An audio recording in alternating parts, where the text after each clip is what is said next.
دادگاه ناحیه شاه منصور شهر دوشنبه محمدیار زویروف راننده اتوبوس خطسیر رقم 4 که در تحقیر و دغل‌گفتاری در نسبت کارمندان رادیوی آزادی شادمان یتیم و علیشیر ظریفی گناهکار دانسته میشد با پرداخت جریمه در حجم 7 نشان دهنده معادل 385 سومانی موظف کرد. باید بگویم که خبرنگاران رادیو آزادی شادمان یتیم و علیشیر ظریفی هنگام تهیه گزارش در برای کار نقلیات جمعیتی دوشنبه از طرف محمدیار زویروف تحقیر شدند.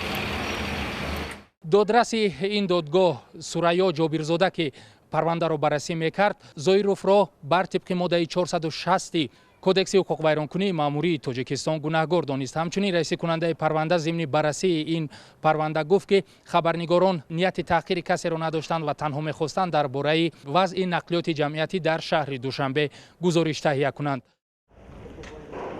محمدیار زویروف و نزدیکان او نخواستند در این باره با ما صحبت کنند، ولی در صحبت بدون میکروفون یکی از نزدیکان زویروف با ما گفت که از قرار صادر کرده دادگاه راضی است. رفت بررسی پرونده را خبرنگار رادیو آزادی و یکی از جبردیدگان علیشیر ظریفی پورا نظارت میکرد.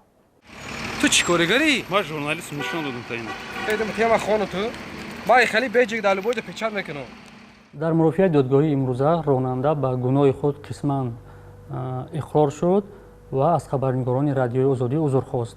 پافشاری راننده اساساً سر آن بود که گویا ما وقتی که در نزد آنها بودیم بدون خود را معرفی کردن آنها را به نوار گرفتیم.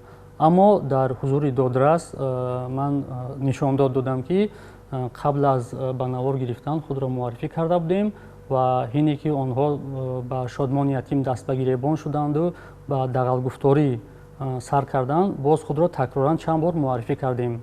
دادرس به راننده هشدار داد که در مناسبت با مسافران و در مناسبت با خبرنگاران باید که بااداب باشند و شرایطی که امروز به آنها فراهم آورده شده است بر اساس آن کار کنند و هر آنچه که در قانونگذاری آنچه که در آیین‌نامه کاری آنها پیش بینی شده است بر اساس آن فعالیت برند. این قرار دادگاه در حال است که قبلا کارخانه واحد دولتی اتوبوس شهر دوشنبه که کارفرمای محمدیار زویروف دانسته می شود او را با همین جرم دغل‌گفتاری و تحقیر از کار آزاد کرده بود.